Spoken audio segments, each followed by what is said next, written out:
Bonsoir à tous. À la une de ce journal, l'histoire effroyable d'une femme soupçonnée d'avoir décapité son propre enfant avec la complicité du propriétaire d'un petit restaurant très fréquenté à Yaoundé.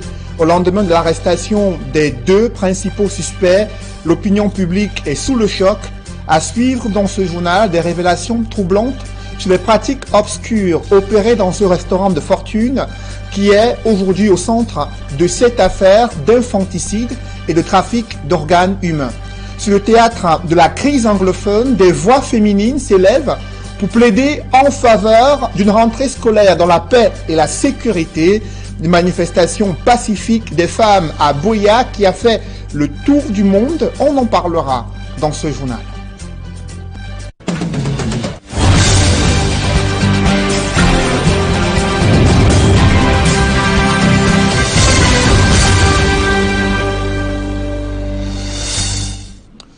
Merci de suivre cette édition complète de l'information sur Equinox Télévision.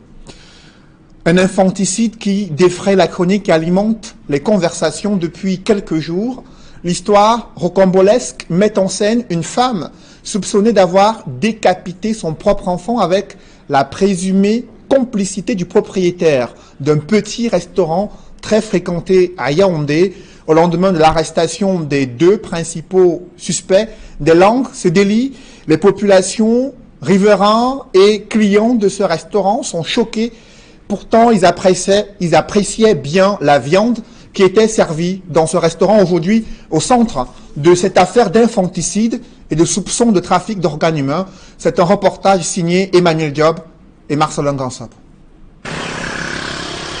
Sur les traces de cette scabreuse affaire, nous retrouvons sans difficulté le restaurant qui défraie la chronique depuis 24 heures. Il est situé à 200 mètres du lieu du carrefour Tradex Éleveur et à moins de 500 mètres du bac à ordures où la tête de l'enfant décapité a été retrouvée aux premières heures de lundi. Nous sommes dans le 5e arrondissement de Yaoundé. Apparemment, ils ont constaté que quand on a trouvé le corps, la tête, il fallait qu'il rentre se débarrasser du corps.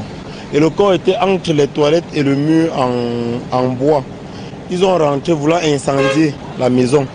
Ça n'a pas pu. C'est aux environs de 2 heures qu'on a enlevé le corps. C'est les voisins qui ont trouvé le corps. Et le corps était déjà, on a boucané et coupé les bras, apprêté, puisque la tête était coupée au niveau d'ici.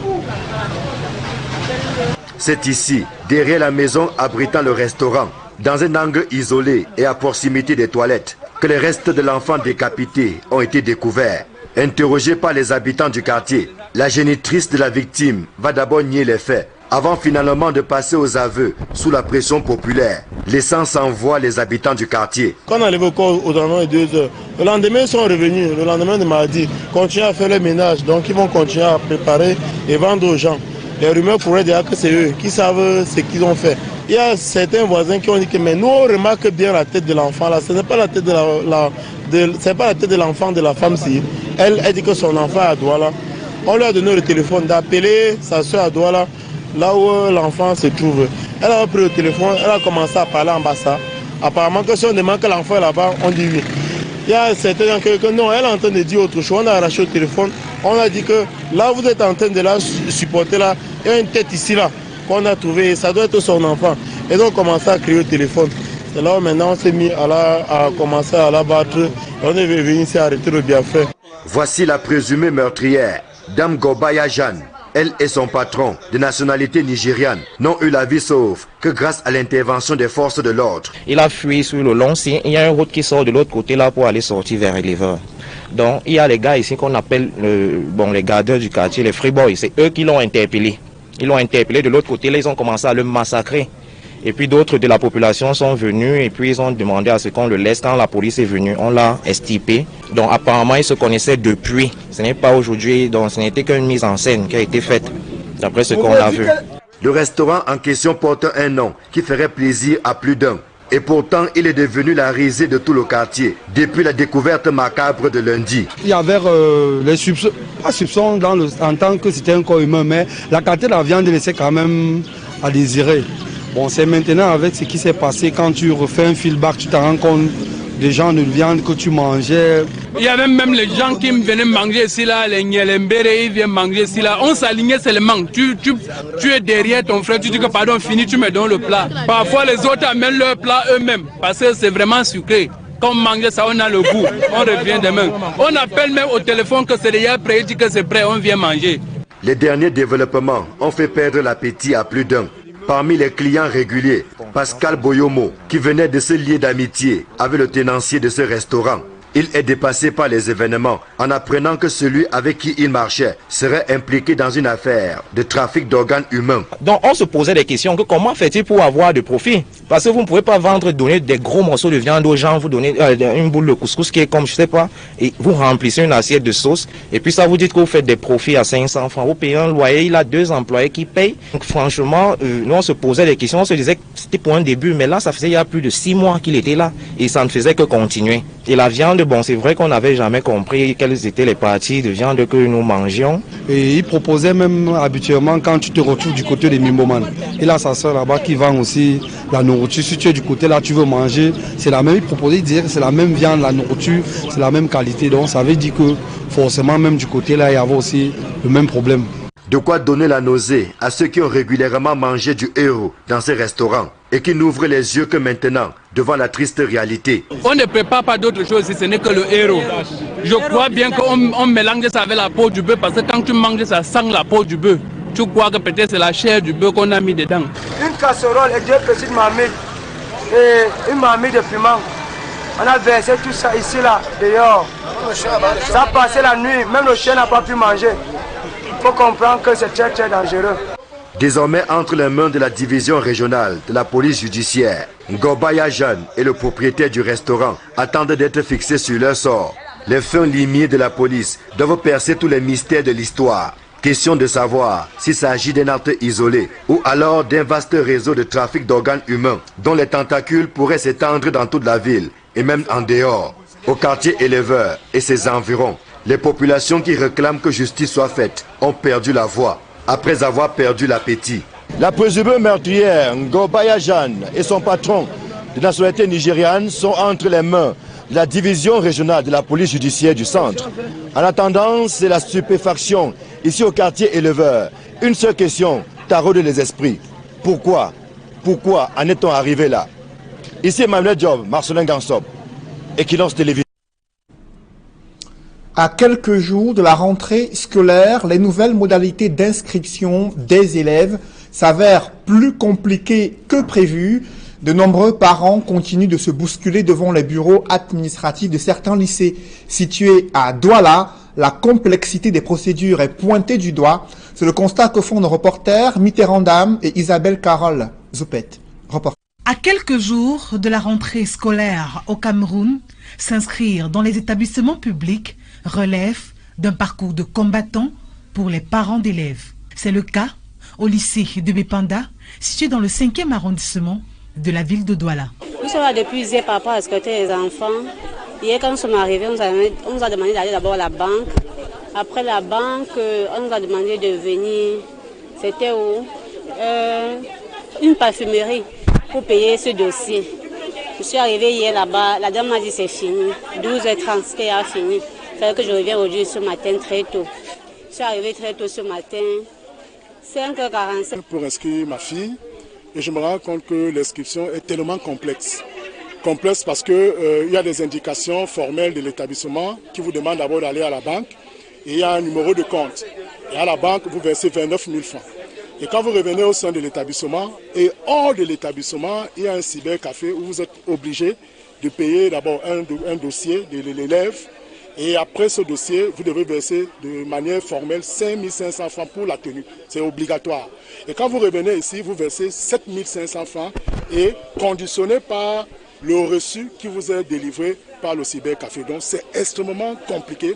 Les responsables de cet établissement qui font la sourde oreille face à ce problème disent être à pied d'œuvre pour ne pas rater le train de la rentrée scolaire. Nous avons tenu avec Madame le Proviseur, Madame le Boitama, une réunion de concertation afin justement de définir tous les contours définir tous les contours. Nous sommes passés de la propreté du site, de l'environnement, à la pédagogie, à la discipline. Et nous avons même touché tous les autres secteurs, c'est-à-dire l'orientation scolaire, le service des PS, le service des APPS, parce qu'il est question que nous prenions effectivement le train de la rentrée.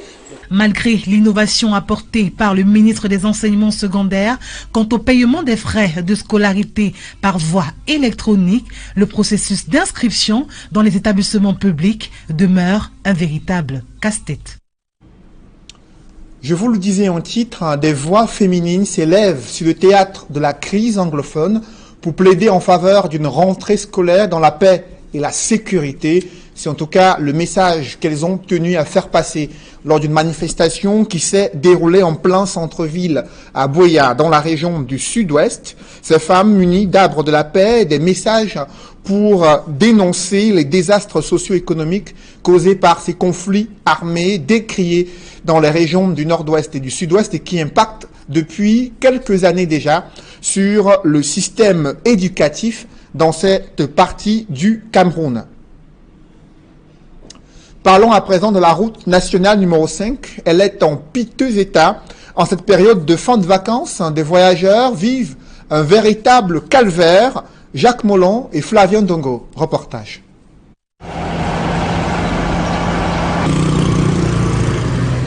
Sur la nationale numéro 5, des véhicules qui vont et viennent sur la bretelle Mbanga Sancho sont des victimes du mauvais état de la route. Des nids de poules et autres trous qui jonchent l'axe sont pour la plupart des causes des accidents enregistrés sur ce tronçon. Vivons des accidents terribles tous les jours. Les gens meurent sur ces routes alors que nous on paie le péage. Alors regardez notre route, nous sommes juste aussi ainsi au point de péage. La route est complètement gâtée. Nous débrouillons à mettre la terre sur les trous comme ça. Maintenant, nous utilisons même aussi les cailloux, on met sur les trous pour que ça essaye de fermer les trous. La voiture se renverse deux fois ici. Et c'est dans la broussaille que les véhicules accidentés vont chuter. Ceux qui parviennent à braver le calvaire sont obligés de passer quelques jours au garage. C'est lamentable. Les amortisseurs, les freins, tout ce qu'il y a comme accessoires. À quelques encablures du point de péage de Mbanga, c'est la dégradation totale de la chaussée. Il est inadmissible qu'à un pas d'un péage, un pas du péage, qu'on n'arrive pas à circuler, on porte la voiture presque sur la tête et on va aller donner l'argent, payer les impôts. Un péage lui-même qui est dans un état dévaste. À quelques mois des grands rendez-vous sportifs et politiques au Cameroun, la nationale numéro 5 reste l'axe le plus dangereux de l'heure dans notre pays, surtout en cette veille de rentrée scolaire, selon des observateurs. Parlons à présent de cette chute des poteaux électriques qui se multiplient. C'est le cas dans le 2e arrondissement de Douala. Depuis près de 2 mois, des poteaux électriques tombés n'ont pas été réhabilités. Les populations sont également confrontées à une absence d'énergie électrique dans une partie de cet arrondissement de Douala. Mais malgré leurs plaintes, la solution n'a pas encore été trouvée pour réhabiliter ces poteaux électriques et pouvoir reconnecter à l'électricité ces nombreux ménages. Reportage Warren Zede et Xavier Foka. Les populations du lieu d'Ibangu, au quartier Nilon à Douala, sont sans électricité depuis quelques mois déjà. 2 poteaux électriques rangés par le poids de l'âge ont trouvé comme reposoir cette barrière d'une maison d'habitation. Un poteau comme ça qui est tombé, ça fait déjà 3 mois que c'est tombé. S'il y avait meurtre, je pense que Eneo devait intervenir rapidement. Comme il n'y a pas meurtre depuis, on en souffre. La dernière fois, c'était à Nobel. Ça a tué 3 personnes. Aujourd'hui, c'est ici à Barcelone, au quartier Nilon, précisément à Bangou. Alors, on en a marre de ça. Là, je ne sais pas si la sonnette attend que ça tue un enfant pour qu'on vienne arranger ça. Finalement, on en a marre de tout ça. Il faut venir arranger ce poteau pour que les gens puissent bien passer et pour qu'on évite la mort. La mort qui est bien proche, avec les populations qui vont et viennent, des enfants qui s'amusent à longueur de journée, des fils qui pendent, et cette eau qui peut tout entraîner au contact d'un fil blessé. Le comble, c'est la proximité de la société en charge de la distribution d'énergie électrique. Moi, je ne comprends pas parce que la Sonel est juste là. L'agence Sonel même est là juste à Dakar, quelque part de là. Il y a une agence là à Brazzaville qui a 100 francs de là. Mais je suis étonné de voir que ça fait 2 mois aujourd'hui. Ce poteau est tout là tombé. Il y a tellement d'enfants, comme vous pouvez constater, qui jouent là à longueur de journée. Et ils sont là, ils grimpent sur le poteau. Et si vous constatez bien même, ça a adossé sur un portail. Donc il suffit qu'un fils soit blessé là pour que ses enfants soient vraiment, je vais dire, pour qu'ils meurent même. Alors une agence sonore ici, voilà Dakar ici, mais chaque fin du mois sont avec les quittances qu'on doit payer. On paye quoi? On paye quelque chose qu'on ne consomme pas. On enfuit dans le noir avec les enfants. Si quelque chose arrive à un enfant dans la nuit, même s'il faut chercher même un comprimé, on va prendre un sao. La situation que vivent les populations de ce quartier depuis 2 mois déjà ne va pas sans conséquences. Ça m'a pété mon placement et ça nous donne la baisse tension. On n'a pas de lumière. La dernière fois, l'incendie devait se prendre au niveau de mon voisin là parce qu'on dort avec de la bougie. Il n'y a pas de lumière. Quand on met la bougie comme ça, demain, la maison va prendre feu. Avec les enfants qui jouent partout là, ça peut créer un incendie. Et moi je trouve que ce n'est pas normal. C'est à Bonanjoso qu'on est à venir arranger. La moindre étincelle embraserait tout le quartier au regard de la qualité du matériel de construction utilisé. Les élèves de la zone sont inquiets à quelques jours de la rentrée des classes. Je pense que la SONEL devrait s'occuper du poteau aussi parce que dans bientôt l'école commence et il n'y aura pas la lumière pour pouvoir apprendre le soir. Ça risque de tuer un enfant ici là et je ne sais pas s'ils attendent que ça tue un enfant avant qu'ils viennent arranger. Plusieurs autres quartiers de la ville de Douala sont dans la même situation que celle vécue par les habitants. Dans le reste de l'actualité, à l'heure de l'accalmie sur le théâtre, sur le front de guerre contre le terrorisme, le gouvernement a engagé la construction des édifices détruits lors des attaques des terroristes à Maroua et rassure les populations sur les mesures de sécurité pour les protéger contre les attaques des terroristes et les groupes de bandits qui sévissent dans le Grand Nord. Reportage Amadou Daïrou, Jean-Blaise Goupéé et Flavien Valodongo. Les populations des départements du Mayo-Sava et du Mayo-Sanaga dans la région de l'extrême nord viennent d'accueillir le ministre de l'administration territoriale.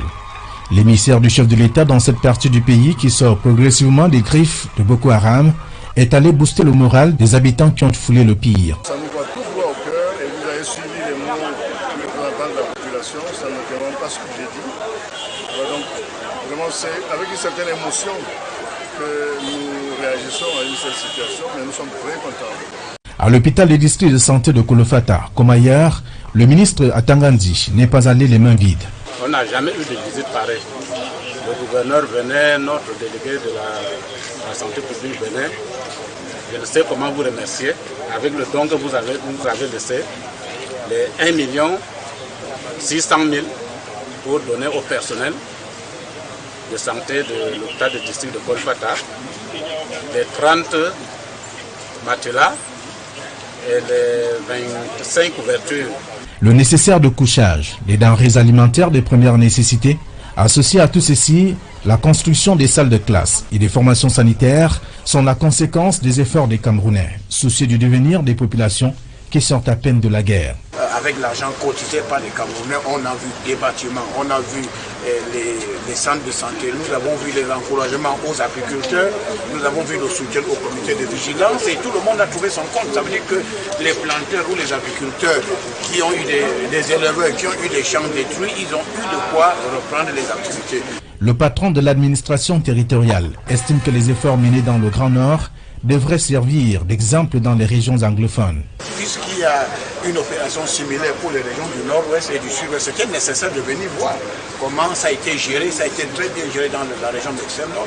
Après l'extrême nord et le nord, Paul Atangandi s'est rendu dans la région de la Damawa, où l'occasion lui a été donnée de faire le point sur la situation sécuritaire en Ngaoundéré. Comme vous pouvez constater, la région de la Damawa est une région calme. Mais avant cette réunion, j'ai tenu à transmettre au gouverneur, aux autorités administratives et aux forces de défense et de sécurité les encouragements du chef de l'État.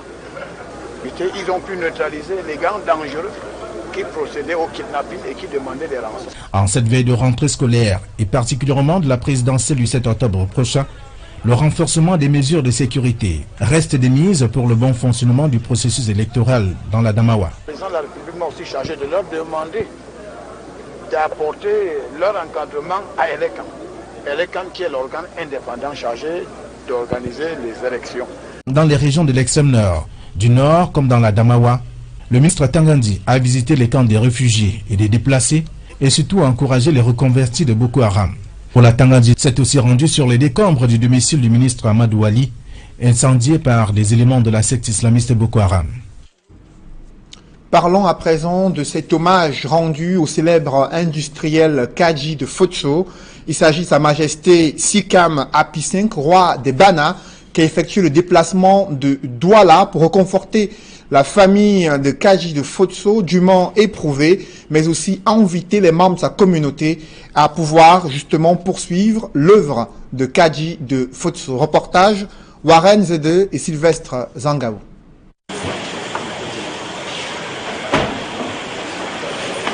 Comme tout son peuple, Sa Majesté Sikam Api V, le roi des Bana, a appris le 23 août dernier la mort du patriarche Joseph Kadji de Fosso.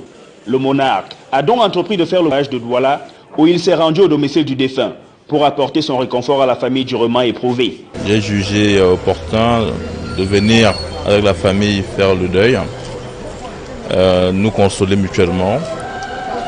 Et voilà, c'était ça. Et je remercie mon frère, le chef Poité, qui a bien voulu m'accompagner pour qu'ensemble nous venions témoigner de notre profonde tristesse.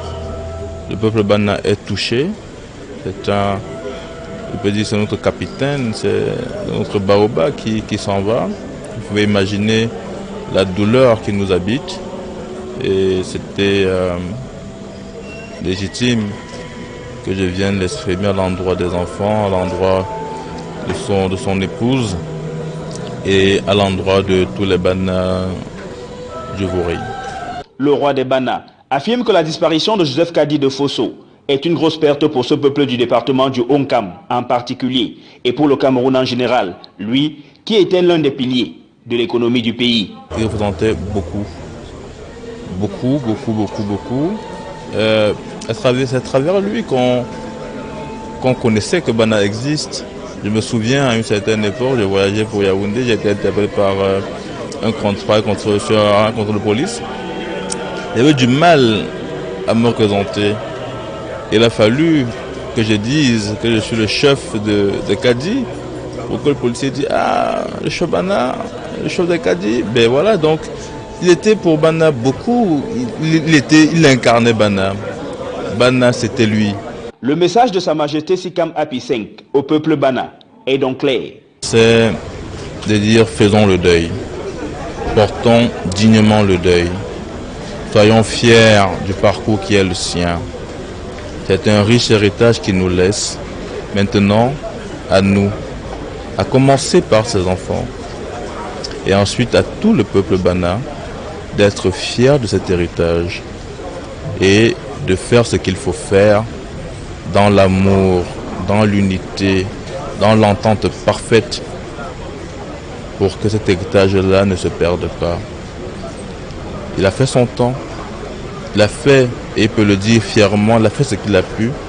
Maintenant, à nous tous, ses héritiers, à commencer par ses enfants, de faire en sorte que cet héritage-là, n'est-ce pas, se perpétue et que ce nom Kadji de Fosso ne se perde. Parce que c'est un patrimoine, rien que son nom, c'est un patrimoine. Et ça, il faut le sauvegarder. Et ça, il faut l'entretenir. Et il revient à nous tous de le faire. Et j'entends jouer pleinement mon rôle pour que cela se fasse dans la quiétude, dans la paix et à la hauteur de l'homme. Le patriarche Fouatoula Joseph Kadji de Fosso restera donc à jamais immortel dans la mémoire du peuple Bana. Et ses œuvres continueront à parler au monde entier.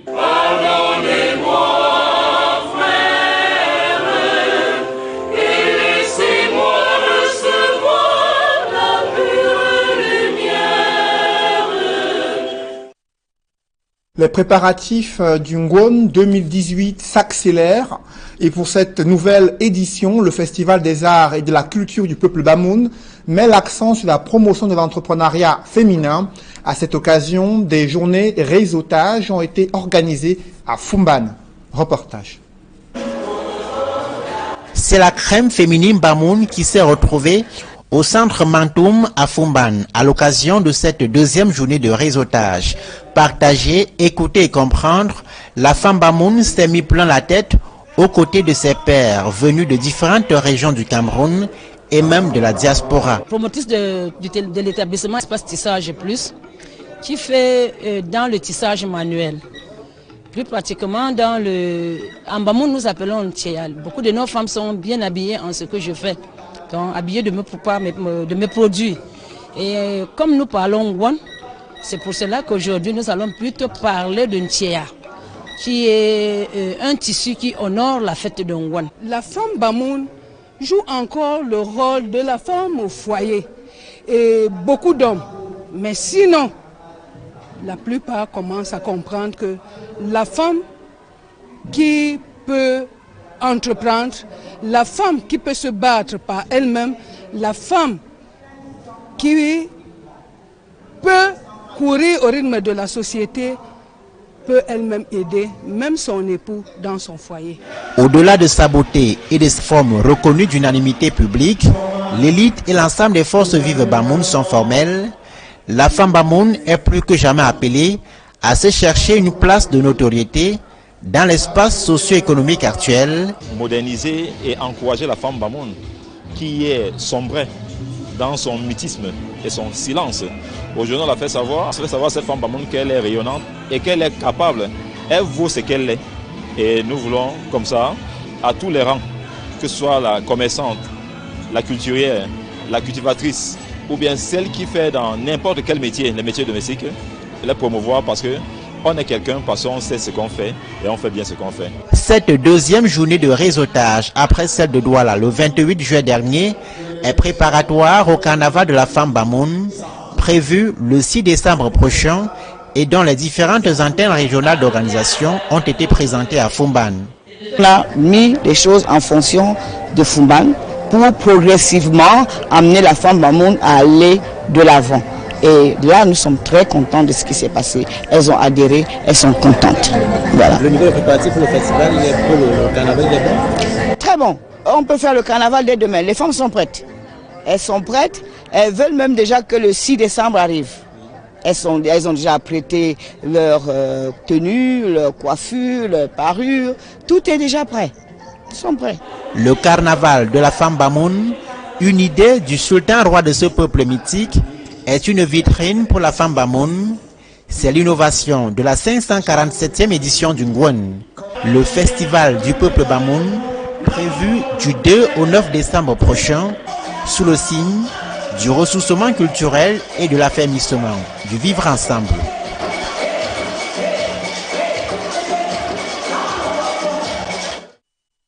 Le leader de la papeterie au Cameroun, papeterie Nono, qui a encore offert cette année de nombreux lots aux meilleurs élèves issus des 4 coins du pays. C'était lors de l'édition Excellence scolaire Papeterie Nono, placée sous le parrainage du professeur James Mwange Kobila, vice-recteur de l'université de Douala. Reportage.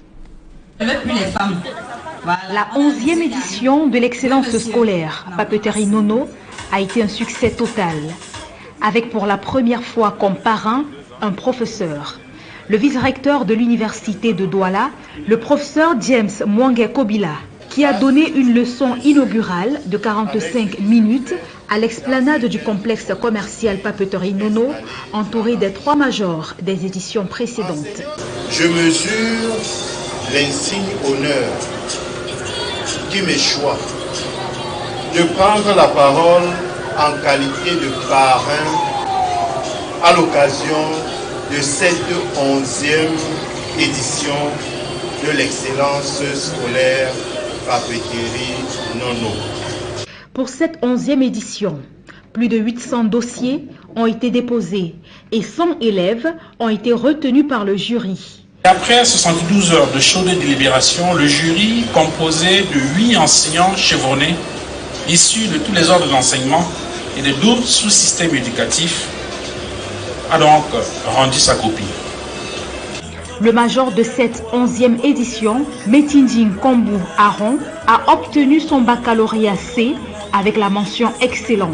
J'étais élève en classe de terminale C au lycée bilingue de Nkoleton. Cette année, j'ai obtenu mon baccalauréat C avec la mention excellent. C'est de rester focalisé sur l'essentiel parce qu'honnêtement, je ne pense pas avoir quelque chose de particulier que les autres n'ont pas, mais juste que je sais me concentrer sur l'essentiel. Les lauréats d'or pour le sous-système anglophone de l'enseignement primaire, Nina Mbela Maeva occupe la première place avec 19,50 de moyenne. Azienda Manjo Emanuela a obtenu son DCE O-Level dans 11 matières. Elle est la première du premier cycle. Le premier du second cycle est l'élève Fomene Kwetza d'Evaloir. Et dans le sous-système francophone, Kenyemba Estelle reçoit le prix Schneider. Elle a obtenu son baccalauréat C avec mention très bien. Je suis trop dans la joie, je suis très émue de l'action que Papa Nono fait, qu'en fait cette initiative qu'il a prise dès le début soit continuée. Quant au prix spécial du jury, il revient à Issouk Marthe Verouchka qui a obtenu son baccalauréat avec mention très bien. Et le porte-flambeau Kamyo Glodi, élève en classe de première, a obtenu une moyenne annuelle de 16,89. Il a donc reçu la flamme de l'excellence des mains de Kenye Estelle Mba, avec pour mission de décrocher son baccalauréat avec la plus grande mention. Pour moi, ça représente d'abord beaucoup d'honneur, mais aussi beaucoup de responsabilités, parce qu'il faut beaucoup travailler pour arriver à ce niveau. Pour le parrain de la 11e édition, les résultats et les performances des différents lauréats sont encourageants. Il s'agit tout simplement de poursuivre et de persévérer dans l'encadrement de qualité à apporter à cette jeunesse pour les accompagner jusqu'au bout, de sorte qu'ils puissent être utiles à la société en apportant toute leur contribution. À l'heure du bilan, le promoteur se dit satisfait du succès de la 11e édition du prix de l'excellence scolaire et prépare déjà la 12e édition. La 11e édition a connu une effervescence particulière compte tenu de la présence remarquable et remarquée du professeur Mwangue qui a, de par sa présence, rehaussé l'éclat de l'événement. D'abord, en tant que parent, je suis très content, je suis très ému, et en tant que parent des meilleurs élèves, ça veut dire que je ne suis pas en train de prêcher dans le désert. Et compte tenu de ce que le défi que je me suis donné moi-même, à chaque fois c'est un sentiment de fierté et de bonheur. Les élèves qui souhaitent donc être de la fête l'année prochaine doivent se mettre au travail dès à présent. La Société anonyme des brasseries du Cameroun fait briller des villages dans le BAM et Inubu avec sa bière, la 33 Export, supporter numéro 1 du football. Des joueurs, mais aussi les meilleurs clubs de championnat des vacances ont été primés. Reportage. Le coup de sifflet retentit. Situé à une trentaine de kilomètres de Bokito et à une vingtaine de Bafia, dans le département du BAM et Inubu, le village Buyumbuluk a vibré au rythme du sport roi grâce au championnat des vacances porté par la Société anonyme des brasseries du Cameroun et sa bière généreuse, 33 Sport.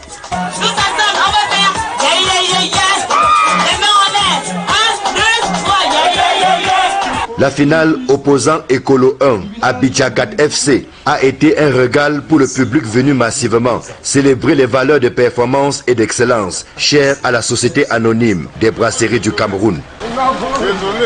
Tout commence avec l'arrivée au stade, le directeur national des ventes, qu'entourent quelques autorités administratives, au rang desquelles les délégués départementaux des transports et des sports du BAM et Inubu. L'accueil réservé par les autorités traditionnelles de Buyumbuluk est des plus chaleureux. Je vous remercie.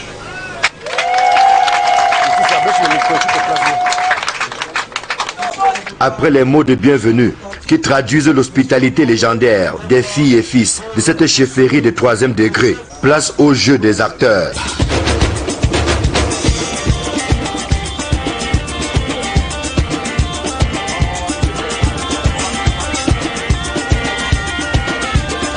Ekolo 1 en rouge et Bichangat FC en blanc, tous habillés aux couleurs du supporter numéro 1 du football, offrent un spectacle alléchant. Au terme des 45 premières minutes, c'est Ekolo 1 qui mène les débats, 3-0.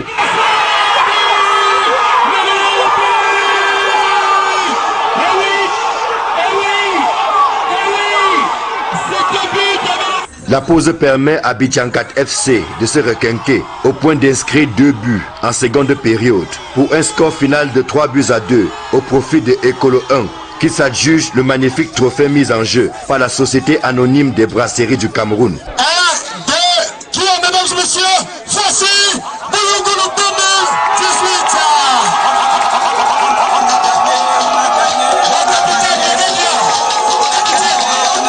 Nous n'avons pas paniqué, nous avons joué avec un moral haut. On s'attendait vraiment à ça parce que depuis on a perdu l'édition passée ici sur ce stade. On s'est préparé en conséquence pour cette édition 2018. Tout est bien qui finit bien, on s'est battu comme on pouvait. Nous remercions beaucoup plus 33 Sport pour tout ce qu'ils font pour nous, pour toutes les éditions qui sont passées et celles d'aujourd'hui. 1, 2, 3. Dans la foulée, en dehors du trophée, diverses primes sont remises, aussi bien aux équipes finalistes qu'aux meilleurs joueurs et meilleurs buteurs de la compétition, qui aura regroupé 8 clubs. Au bout du compte, le sentiment du devoir accompli pour la Société anonyme des brasseries du Cameroun, qui a réitéré ici à Bouyomboulouk son soutien inégalé aux inconditionnels du football. Vous avez vu comment la population était très fière de cette finale qui finalement nous a produit un football de grosse facture. Et surtout, je pense que c'est le lieu pour les brasseries du Cameroun de remercier tous les consommateurs de nos produits, en particulier ceux de la 33 Sport, parce que c'est grâce, bien entendu, à la consommation de nos produits que nous sommes en mesure d'organiser ce type d'événements. C'est des événements que nous organisons sur l'ensemble du Cameroun. Et ça permet pendant les vacances aux jeunes de montrer de quoi ils peuvent être capables sur le plan du football. Bouyomboulouk, qui a ainsi été mis sous les feux de projecteurs, fait partie des 33 villes et villages qui ont vibré pendant 3 mois au rythme de 83 championnats de vacances grâce à 33 Sports qui partagent l'amour du sport roi et du beau jeu en favorisant l'éclosion des talents tout en luttant contre l'oisiveté des jeunes pendant les vacances. Paris gagné avec 33 Sports, le supporter numéro 1 du football. Mesdames, messieurs, c'est la fin de ce journal. Merci de l'avoir suivi. Juste après cette édition de 20h, retrouvez Serge Alain Autou et ses invités pour le débrief du journal sur le plateau d'Equinox Soir. Serge Alain. Voilà, Cédric Noufélé, les anciens clients de Jésus Restaurant maudissent le jour où ils ont consommé de la viande dans cet établissement. Après ce drame, cette découverte dramatique et tragique des restes du corps de cette fillette de 8 ans, vous l'avez dit, des témoignages troublants sur la qualité des repas servis dans ce petit restaurant très fréquenté dans cette banlieue de Yaoundé. Et l'affaire n'a pas encore fini de livrer tous ses secrets pour pouvoir identifier à la fois les responsabilités mais aussi les mobiles de cet assassinat, du moins ce qu'il en est jusqu'à cette heure. Voilà, Cédric Noufélé, c'est l'essentiel du débrief. Bonne soirée à vous. Bonne soirée à vous, Serge Alain. Rendez-vous demain 20h. Rendez-vous demain.